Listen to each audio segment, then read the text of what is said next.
Chapter 31. Rome, the Union of Church and State. If the mutual flattery of Constantine and the bishops had concerned only themselves, it would have been a matter of very slight importance indeed. But this was not so. Each side represented an important interest.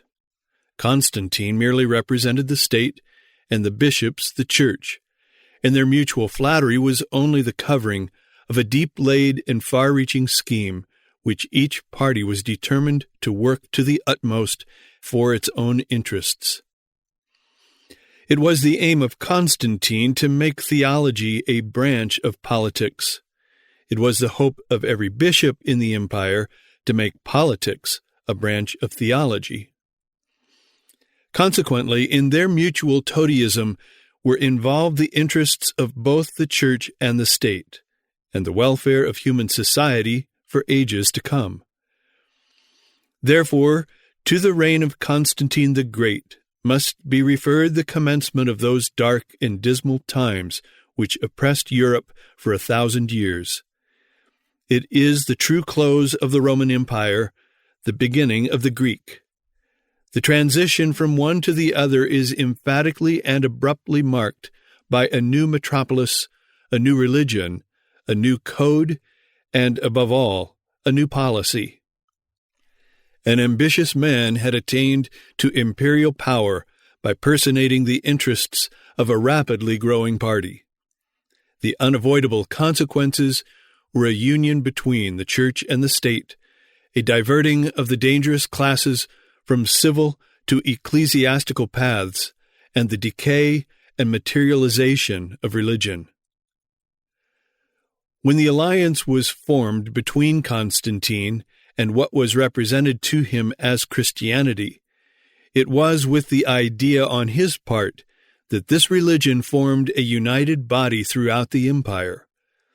As has been shown, this was true in a certain sense, because the persecution, as carried on by Galerius under the edicts of Diocletian, was against Christianity as a profession, without any distinction whatever as to its phases, and this caused all the different sects to stand together as one in defense of the principles that were common to all. Therefore, the essential unity of all the professions of Christianity Constantine supposed to be a fact, and from all his actions and writings afterward it is certain that representations had been made to him by the bishops in a stronger measure than was true, and in an infinitely stronger measure than he found it in practice to be. As has also been shown, the alliance with Christianity on his part was wholly political. It was merely a part of the political machinery by which he designed to bring together again the divided elements of the empire into one harmonious whole, as contemplated by Diocletian. It being represented to him by the bishops who met him in Gaul in AD 311, that Christianity was a united body which, if he would support it, would in turn be a powerful support to him, he accepted their representations as the truth, and formed the alliance solely as a part of his political designs, and to help him to forward his declared mission to unite the world under one head. But an apparent unity upon the grand principles common to all sects of Christianity, created by a defense of the rights of Christians to believe and to worship according to the dictates of their own conscience, and a real unity which would stand together in Christian brotherhood under the blandishments of imperial favor, were two very different things. It was easy enough for all the sects in which Christianity claimed at that time to be represented to stand together against an effort of the imperial power to crush out of existence the very name as well as the right to profess it. It was not so easy for these same denominations to stand together as one, representing the charity and unifying influence of Christianity, when imperial support, imperial influence, and imperial power were the prizes to be gained. Therefore, although the alliance was formed with what was supposed to be Christianity as a whole, without any respect to internal divisions, it was very soon discovered that each particular faction of the Christian profession was ambitious to be recognized as the one in which, above all other, Christianity was most certainly represented. The bishops were ready and willing to represent to Constantine that Christianity was one. They did so represent it to him, and although he entered the alliance with that understanding, the alliance had no sooner been well formed than it devolved upon him to decide among the conflicting factions and divisions just where that one was to be found. The Edict of Milan ordered that the church property which had been confiscated by the edicts of Diocletian should be restored to the whole body of Christians, without any distinction as to particular sects or names. Thus runs that part of the edict. And this we further decree with respect to the Christians, that the places in which they were formerly accustomed to assemble, concerning which also we formerly wrote to your fidelity in a different form, that if any persons have purchased these, either from our treasury or from any other one, these shall restore them to the Christians without money and without demanding any price, without any superadded value or augmentation, without delay or hesitancy. And if any have happened to receive these places as presents, that they shall restore them as soon as possible to the Christians, so that if either those that purchased or those that received them as presents have anything to request of our munificence, they may go to the provincial governor as the judge, that provision may also be made for them by our clemency. All which it will be necessary to be delivered up to the body of Christians by your care without any delay. And since the Christians themselves are known to have had not only those places where they were accustomed to meet, but other places also, belonging not to individuals among them, but to the right of the whole body of Christians, you will also command all these, by virtue of the law before mentioned, without any hesitancy, to be restored to these same Christians, that is, to their body and to each conventicle respectively. The aforesaid consideration, to wit, being observed, namely that they who, as we have said, restore them without valuation and price, may expect their indemnity from our munificence and liberality. In all which it will be incumbent on you to exhibit your exertions as much as possible to the aforesaid body of Christians, that our orders may be most speedily accomplished, that likewise in this provision may be made by our clemency for the preservation of the common and public tranquility. For by these means, as before said, the divine favor with regard to us, which we have already experienced in many affairs, will continue firm and permanent at all times.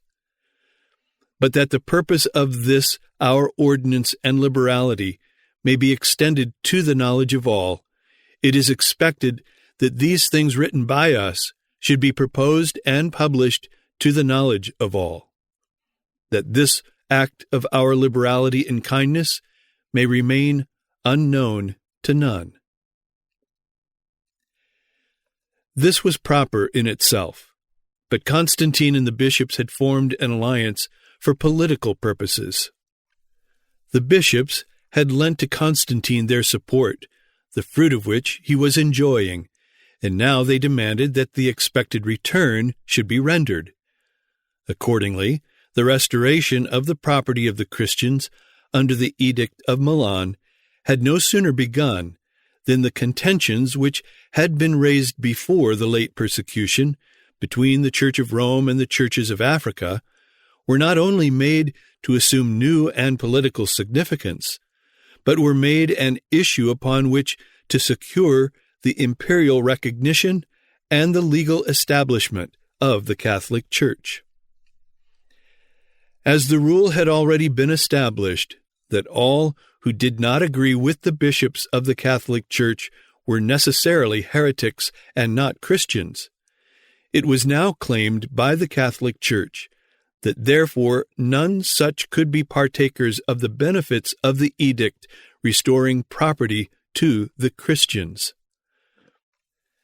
The Catholic Church disputed the right of heretics to receive property or money under the Edict of Milan by disputing their right to the title of Christians. This forced an imperial decision upon the question as to who were Christians. The dispute was raised in Africa, and Linus was proconsul in that province. To settle this question, Constantine issued the following edict. Hail, our most esteemed Anulinus! This is the course of our benevolence, that we wish those things that belong justly to others should not only remain unmolested, but should also, when necessary, be restored, most esteemed Anulinus. Whence it is our will that when thou shalt receive this epistle, if any of those things belonging to the Catholic Church of the Christians in the several cities or other places are now possessed either by the decurions or any others, these thou shalt cause immediately to be restored to their churches.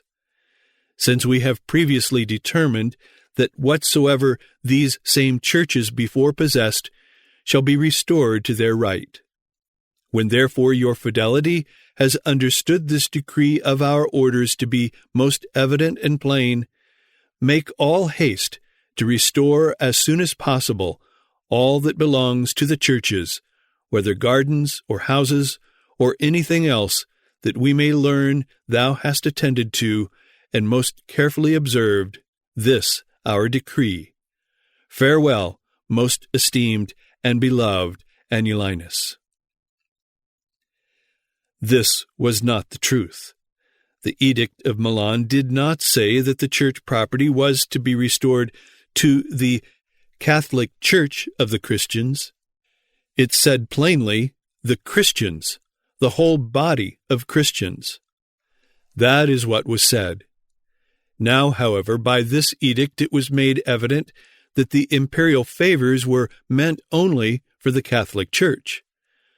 Nor was it enough that Constantine should decide that all his favors were for the Catholic Church.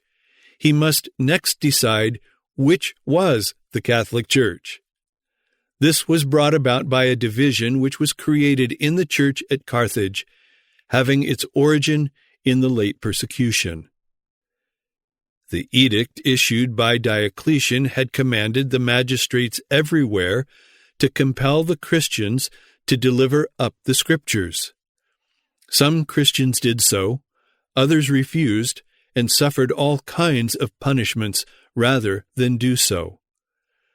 When Constantine formed his alliance with the bishops, Mensurius was bishop of Carthage, and some of his enemies had falsely accused him of being one of those who had delivered up the Scriptures rather than to suffer. They were supported by a certain Donatus, bishop of a city in Numidia, and they separated themselves from communion with Mensurius. When Mensurius died, as the primacy of the African Church was the object of ambition to these two parties, and as this primacy carried with it imperial patronage, there were several candidates. A certain Caecilianus was elected, however, in spite of the cabals and intrigue of Botrus and Silesius, two chief presbyters who aspired to that dignity. Botrus and Silesius were now joined by Donatus and his party, and these all were further joined and supported by a certain Lucilla, a woman of great qualities, wealth, and interest, and an avowed enemy to Caecilianus. This faction gathered together about 70 of the bishops of Numidia for the purpose of deposing Caecilianus, as one having been illegally chosen.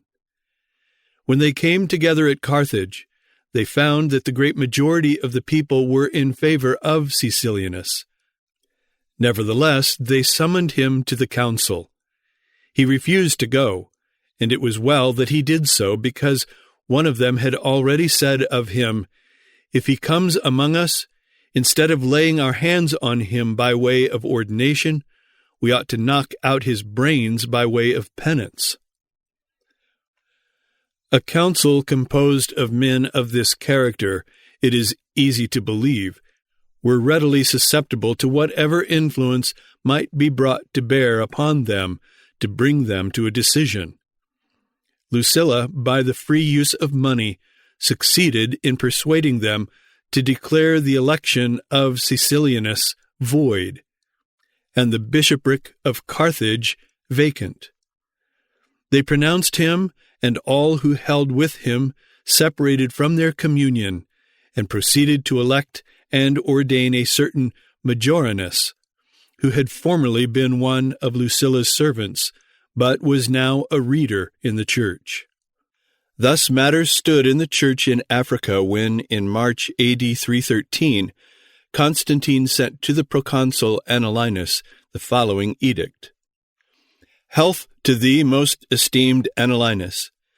As it appears from many circumstances that when the religion was despised in which the highest reverence of the heavenly majesty is observed, that our public affairs were beset with great dangers, and that this religion, when legally adopted and observed, afforded the greatest prosperity to the Roman name, and distinguished felicity to all men, as it has been granted by the divine beneficence, we have resolved that those men who gave their services with becoming sanctity and the observance of this law to the performance of divine worship should receive the recompense for their labors, O most esteemed Annalinus. Wherefore, it is my will that these men within the province entrusted to thee in the Catholic Church, over which Caecilianus presides, who give their services to this holy religion, and whom they commonly call clergy, shall be held totally free and exempt from all public offices, to the end that they may not, by any error or sacrilegious deviation, be drawn away from the service due to the divinity, but rather may devote themselves to their proper law without any molestation. So that, whilst they exhibit the greatest possible reverence to the deity, it appears the greatest good will be conferred on the state. Farewell, most esteemed and beloved Annalinus. As will be seen later, this exemption was a most material benefit, and when the party of Majorinus saw themselves excluded from it, they claimed that they were the Catholic Church, and therefore really the ones who were entitled to it. Accordingly, they drew up a petition to the emperor entitled The Petition of the Catholic Church, containing the crimes of Caecilianus by the party of Majorinus. This petition requested the emperor to refer to the bishops of Gaul the controversy between them and Caecilianus. The petition, with a bundle of papers containing their charges against Caecilianus, they gave to the proconsul Annalinus, who immediately sent it by a messenger to Constantine, and sent also by the same messenger a letter giving him an account of the dispute. When Constantine received the petition and the accompanying papers, he appointed 3 of the principal bishops of Gaul to meet with the bishop of Rome to examine the matter, and sent to Melchiades, the then bishop of Rome, the following letter. Constantine Augustus to Miltiades, the same as Melchiades, bishop of Rome, and to Marcus. As many communications of this kind have been sent to me from Annalinas, the most illustrious proconsul of Africa, in which it is contained that Caecilianus, the bishop of Carthage, was accused in many respects by his colleagues in Africa, and as this appears to be grievous, that in those provinces which divine providence has freely entrusted to my fidelity, and in which there is a vast population, the multitude are found inclining to deteriorate, and in a manner divided into two parties, and among others that the bishops were at variance. I have resolved that the same Caecilianus, together with 10 bishops who appear to accuse him, and 10 others, whom he himself may consider necessary for his cause, shall sail to Rome. That you, being present there, as also Reticius, Maternus, and Marinus, your colleagues, whom I have commanded to hasten to Rome for this purpose, may be heard, as you may understand most consistent with the most sacred law.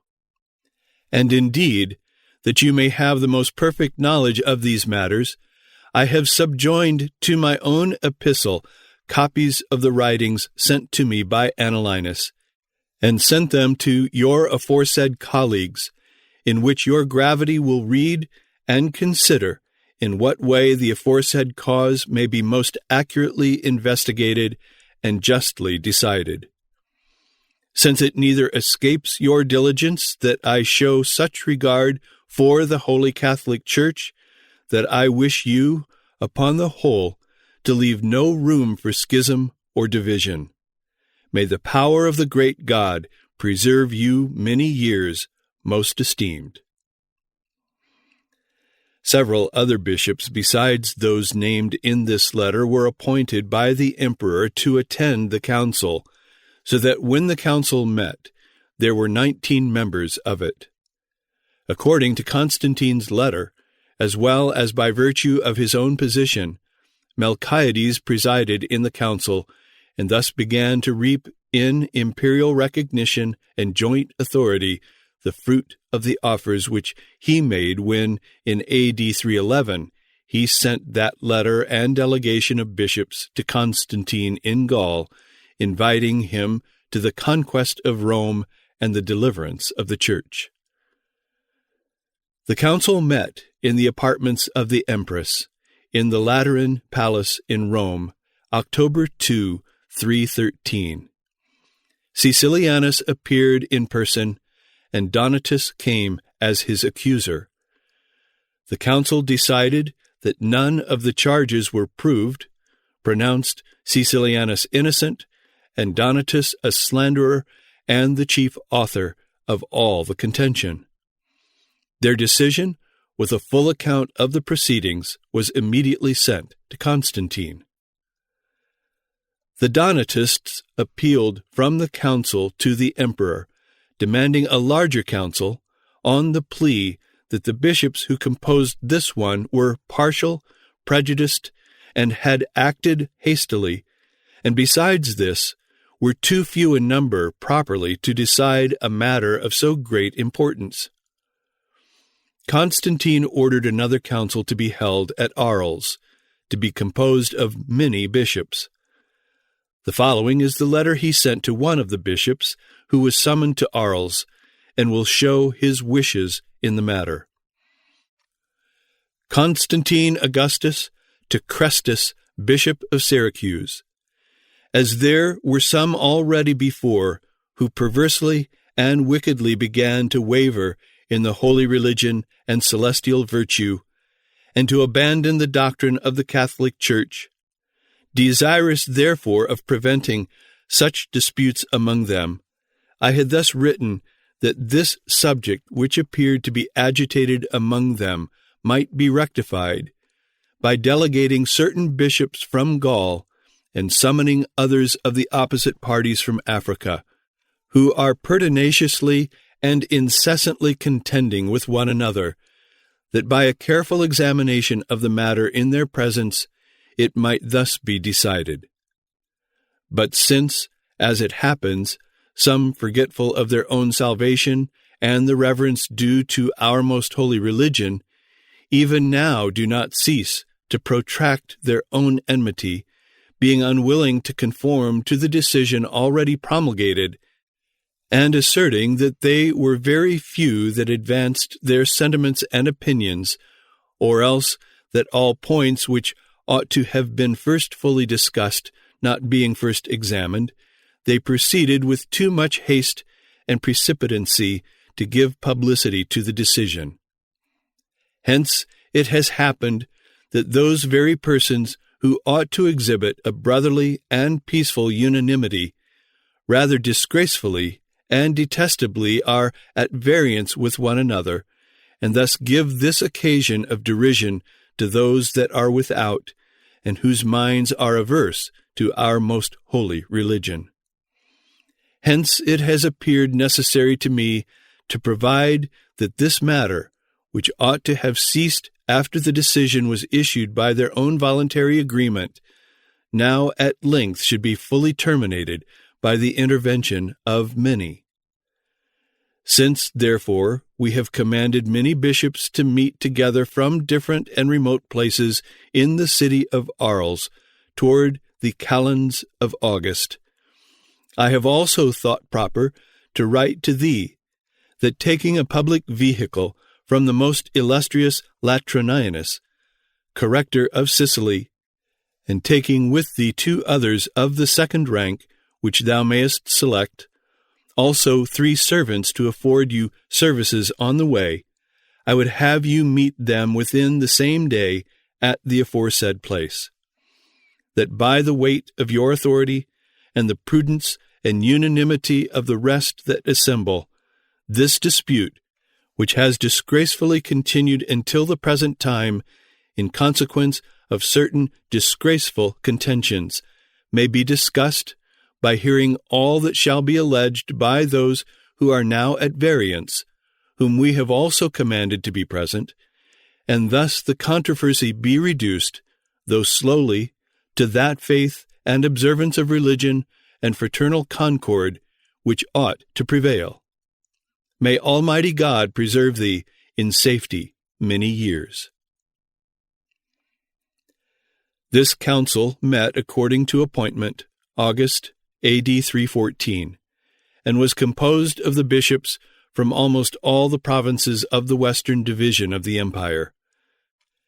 Sylvester, who was now Bishop of Rome, was summoned to the council, but declined on account of age, sending 2 presbyters and 2 deacons as his representatives. This council also declared Caecilianus innocent of the crimes laid against him by the Donatists. The council also decided that whoever should falsely accuse his brethren should be cut off from the communion of the church without hope of ever being received again, except at the point of death.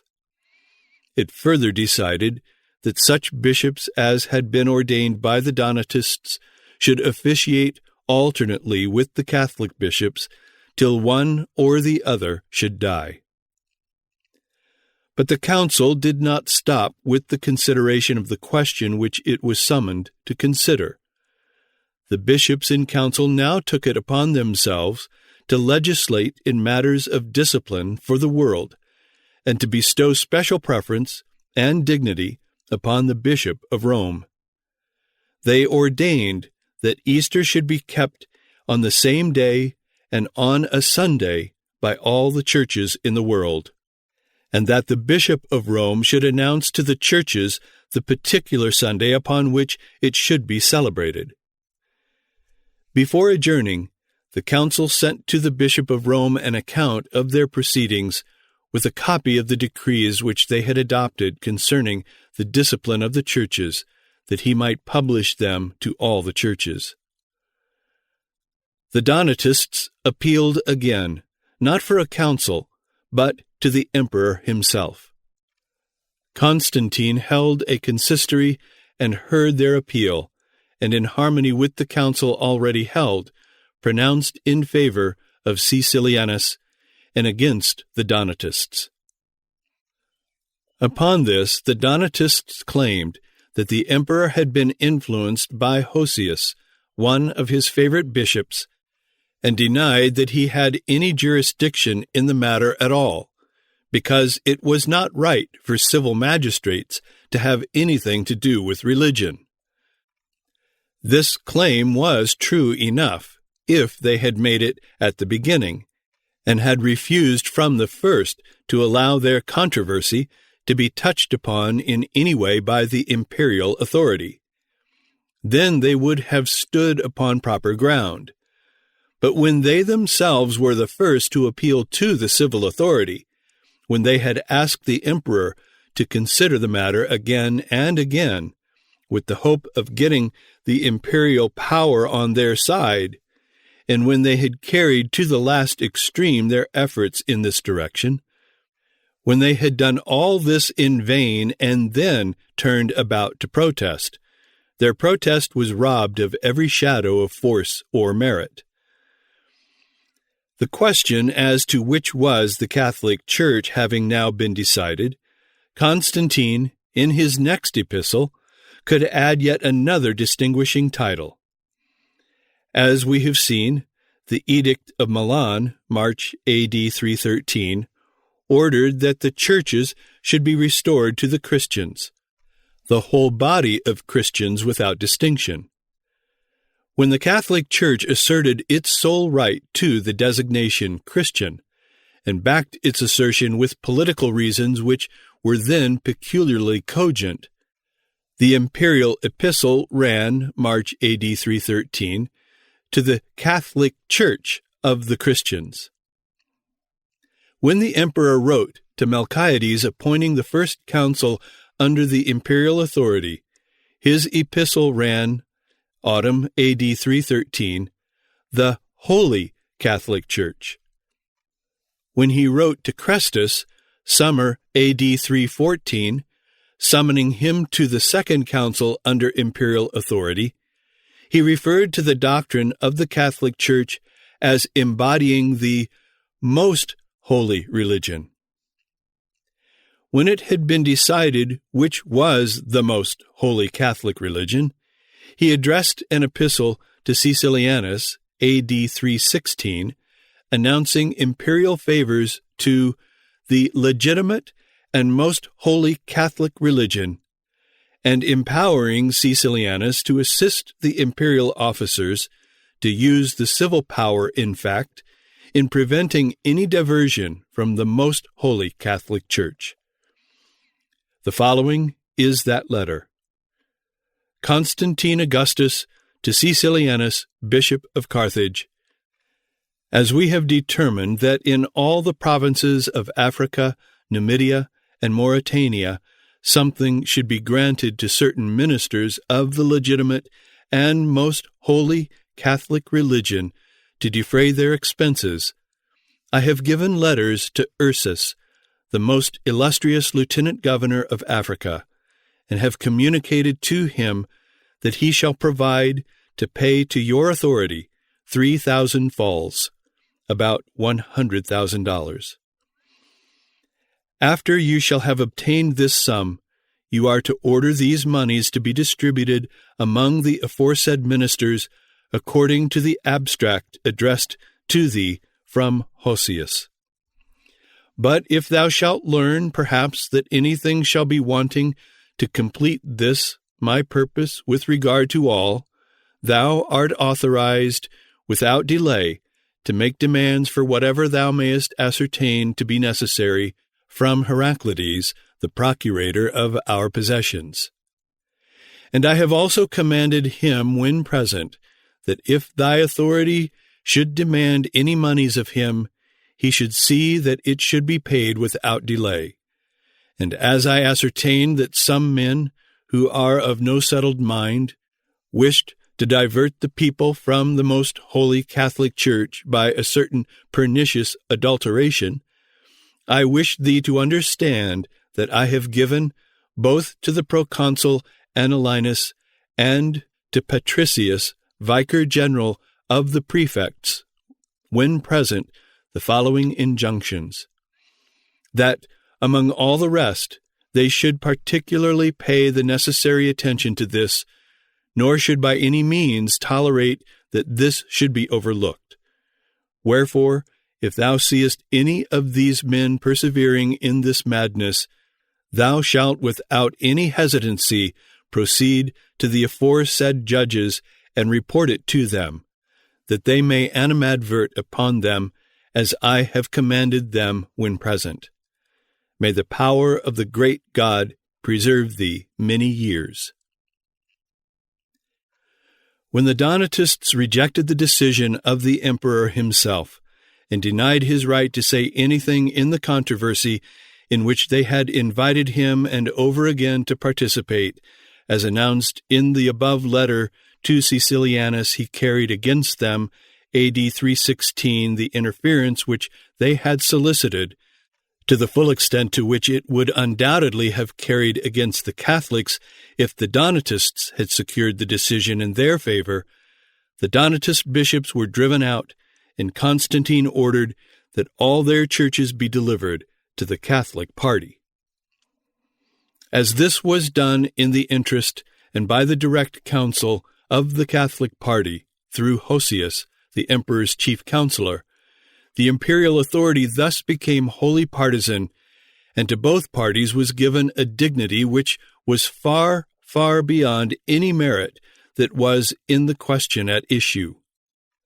To the Catholic party it gave the dignity of an imperial alliance and the assurance of imperial favor. The Donatist party it elevated to a dignity and clothed with an importance which placed it before the world as worthy of imperial antagonism.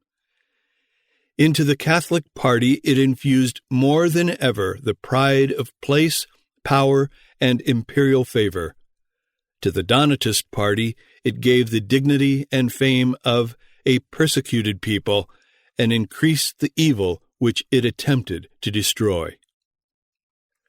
More than this, when the governmental authority, which should be for the protection of all alike from violence, became itself a party to the controversy, it forsook the place of impartial protector and assumed that of a partisan.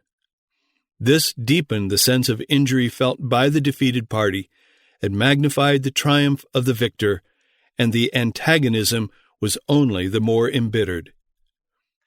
The implacable faction darkened into a sanguinary fend. For the first time, human blood was shed in conflicts between followers of the Prince of Peace. And the government, by becoming a partisan, had lost the power to keep the peace. By becoming a party to religious controversy, it had lost the power to prevent civil violence between religious factions.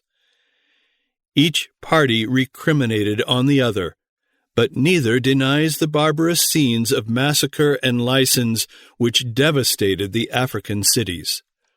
The Donatists boasted of their martyrs, and the cruelties of the Catholic party rest on their own admission. They deny not, they proudly vindicate their barbarities. Is the vengeance of God to be defrauded of its victims?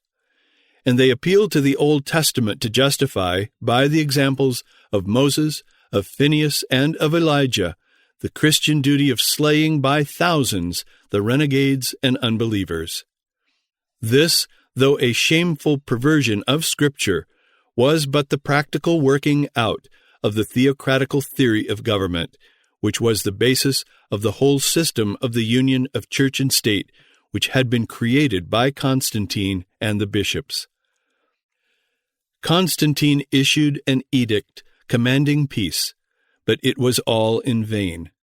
The tumult went on, constantly increasing in violence, until the only alternative was for the imperial authority either to enter upon the horrors of a protracted war with its own subjects, or openly refuse to go any further. The latter step was taken in A.D. 321 upon the advice of the civil officers of Africa. Constantine repealed the laws against the Donatists and gave the African people full liberty to follow either of the contending parties as they liked best. The Donatist controversy touched no point of doctrine, but of discipline only, and was confined to the provinces of Africa. The result in this case, however, ought to have convinced Constantine that the best thing for the imperial authority to do was to return and strictly adhere to the principles of the Edict of Milan, to let religious questions and controversies entirely alone, and allow each individual the privilege of choosing and professing his own religion. Yet even if this thought had occurred to him, it would have been impossible for him to do so and attain the object of his ambition. The principles of the Edict of Milan had no place in the compact entered into between Constantine and the bishops. As yet he possessed only half the empire, for Licinius still held the east, and Constantine's position was not yet so secure that he dared risk any break with the bishops. He had bargained to them his influence in religious things for theirs in politics. The contract had been entered into, he had sold himself to the church influence, and he could not go back even if he would. The empire was before him, but without the support of the church party, it could not be his. It is necessary now to notice the material point in that edict issued in AD 313, exempting from all public offices the clergy of the Catholic Church. As a benefit to society, and that the greatest good might be conferred on the state, the clergy of the Catholic Church were to be held totally free and exempt from all public offices. At this time, the burdens and expenses of the principal offices of the state were so great that this exemption was of the greatest material benefit. The immediate effect of the edict, therefore, was to erect the clerical order into a distinct and privileged class. For instance, in the days of the systematic governing of the empire, the decurionate was the chief office of the state. The decurions formed the senates of the towns. They supplied the magistrates from their body and had the right of electing them. Under the new financial system introduced by Diocletian, the decurions were made responsible for the full amount of taxation imposed by the cadaster or assessment on the town and district. As the splendor and magnificence of the court display was increased, and as the imperial power became more absolute, the taxation became more and more burdensome. To such an extent indeed was this carried that tenants, and indeed proprietors of moderate means, were well nigh bankrupted. Yet the imperial power demanded of the decurions the full amount of the taxes that were levied in their town or district. The office itself grew into disrepute, and the law was obliged to force that upon the reluctant citizen of wealth or character, which had before been an object of eager emulation and competition. The exemption of the clerical order from all public offices opened the way for all who would escape these burdens to become, by whatever means possible, members of that order. The effect was therefore to bring into the ministry of the Church a crowd of men who had no other purpose in view than to be relieved from the burdensome duties that were laid upon the public by the imperial extravagance of Constantine. So promptly did this consequence follow from this edict, and such numbers of persons, in order to secure this exemption, rushed into the clerical order, that this manifest abuse demanded an immediate modification of the law. It was therefore ordered that none were to be admitted into the sacred order except on the vacancy of a religious charge, and then those only whose poverty exempted them from the municipal functions. Nor was this all. The order of the clergy itself found that it was required to pay for this exemption a tribute which it had not at all contemplated in the original bargain. Those already belonging to the clerical order who were sufficiently wealthy to exercise the office of decurion were commanded to abandon their religious profession in order that they might fill the office which had been deserted because of the exemption which had been granted to their particular order. This, of course, was counted by the clergy as a great hardship.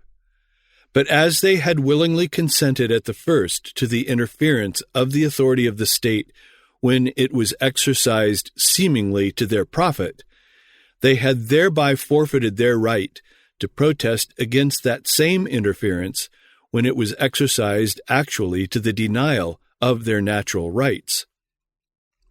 Yet the resources of dishonest intrigue were still left to them, especially the plea that their possessions belonged not to themselves but to the church, and this subterfuge was employed to such an extent as virtually to defeat the purpose of this later law. Thus, the evil consequences of the original law still flowed on, and numbers without any inward call to the spiritual office and without any fitness for it whatever, now got themselves ordained as ecclesiastics for the sake of enjoying this exemption, whereby many of the worst class came to the administration of the most sacred calling. Another scheme adopted by Constantine was fraught with more evil in the same direction. As he had favored the new religion only on account of its value to him as a political factor, he counted it to his advantage to have as many as possible to profess that religion. He therefore used all the means that could be employed by the state to effect this purpose. He made the principal positions about his palace and court a gift and reward to the professors of the new imperial religion, and the hopes of wealth and honors, the example of an emperor, his exhortations, his irresistible smiles, diffused conviction among the venal and obsequious crowds which usually fill the apartments of a palace. As the lower ranks of society are governed by imitation, the conversion of those who possessed any eminence of birth, of power, or of riches was soon followed by dependent multitudes.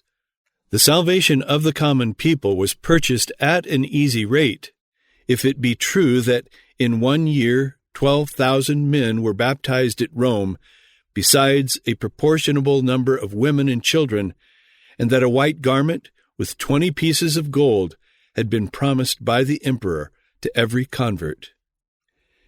It will be observed that in this statement Gibbon inserts the cautious clause, if it be true. But such a precaution was scarcely necessary, because the whole history of the times bears witness that such was the system followed, whether this particular instance was a fact or not. This is proved by the fact that he wrote letters offering rewards, both political and financial, to those cities which, as such, would forsake the heathen religion and destroy or allow to be destroyed their heathen temples. The cities which signalized a forward zeal by the voluntary destruction of their temples were distinguished by municipal privileges and rewarded with popular donatives. In cities that would accept this offer, he would build churches at the public expense and send there a complete body of the clergy and a bishop when there were as yet no Christians in the place. Also, upon such churches, he bestowed large sums for the support of the poor, so that the conversion of the heathen might be promoted by doing good to their bodies. And that this was simply the manifestation of his constant policy is shown by the fact that at the Council of Nice, in giving instruction to the bishops as to how they should conduct themselves, he said, "In all ways unbelievers must be saved. It is not everyone who will be converted by learning and reasoning. Some join us from desire of maintenance, some for preferment, some for presence. Nothing is so rare as a real lover of truth. We must be like physicians and accommodate our medicines to the diseases, our teaching to the different minds of all. He further enacted that money should be given in every city to orphans and widows, and to those who were consecrated to the divine service. And he fixed the amount of their annual allowance of provisions more according to the impulse of his own generosity than to the exigencies of their condition. In view of these things, it is evident that there is nothing at all extravagant in the statement that in a single year 12,000 men, besides women and children, were baptized in Rome. In addition to all this, he exempted all church property from taxation, which exemption, in the course of time, the Church asserted as of divine right, and the example there set is followed to this day even among people who profess a separation of church and state. The only result which could possibly come from such proceedings as these was, first, that the great mass of the people, of the pagans in the empire, with no change either of character or convictions, were drawn into the Catholic Church. Thus the state and the church became one and the same thing, and that one thing was simply the embodiment of the second result, namely, a solid mass of hypocrisy. The vast numbers who, from external considerations, without any inward call, joined themselves to the Christian communities, served to introduce into the church all the corruptions of the heathen world. Pagan vices, pagan delusions, pagan superstition took the garb and name of Christianity, and were thus enabled to exert a more corrupting influence of the Christian life.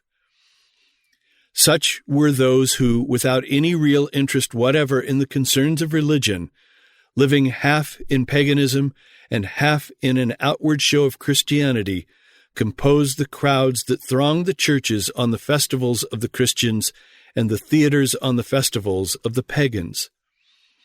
Such were those who accounted themselves Christians if they but attended church once or twice a year, while, without a thought of any higher life, they abandoned themselves to every species of worldly pursuit and pleasure. It could not be otherwise. The course pursued by Constantine, in conformity with the political intrigues of the bishops, drew into the Catholic Church every hypocrite in the Roman Empire, and this for the simple reason that it could draw no other kind, because no man of principle, even though he were an outright pagan, would allow himself to be won by any such means. It was only to spread throughout all the empire the ambiguous mixture of paganism and apostate Christianity, which we have seen so thoroughly exemplified in the life of Constantine himself, who was further inspired and flattered by the ambitious bishops. There were some honest pagans who refused all the imperial bribes and kept aloof from the wicked system thereby established. There were some genuine Christians who not only kept aloof from the foul mass, but protested against every step that was taken in creating it. But speaking generally, the whole population of the empire was included in the system thus established. By taking in the whole population of the Roman Empire, the Church became indeed a church of the masses, a church of the people, but at the same time, more or less, a church of the world. Christianity became a matter of fashion. The number of hypocrites and formal professors rapidly increased. Strict discipline, zeal, self-sacrifice, and brotherly love proportionally ebbed away, and many heathen customs and usages, under altered names, crept into the worship of God and the life of the Christian people. The Roman state had grown up under the influence of idolatry and was not to be magically transformed at a stroke.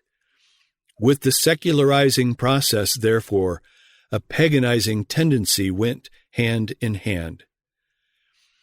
The effect of all this was further detrimental to true Christianity in that it argued that Christianity consists in the mere profession of the name, pertaining not to the essential character, nor implying any material change in the general conduct. Consequently, those who had been by this means brought into the church acted worse and really were worse than those who remained aloof.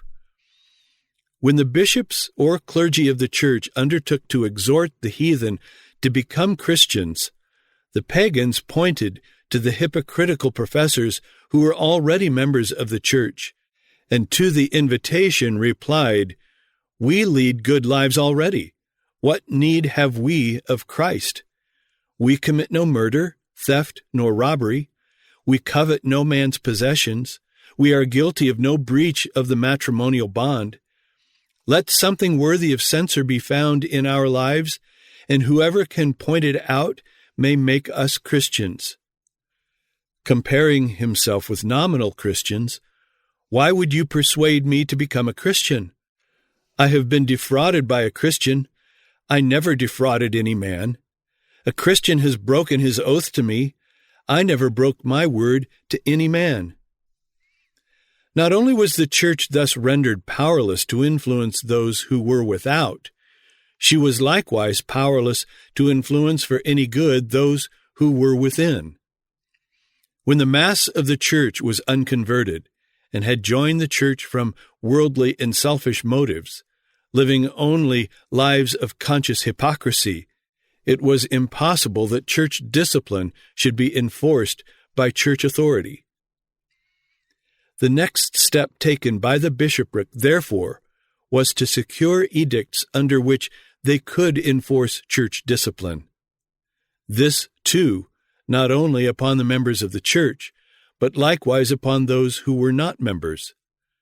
The church having, out of lust for worldly power and influence, forsaken the power of God, the civil power was the only resource that remained to her.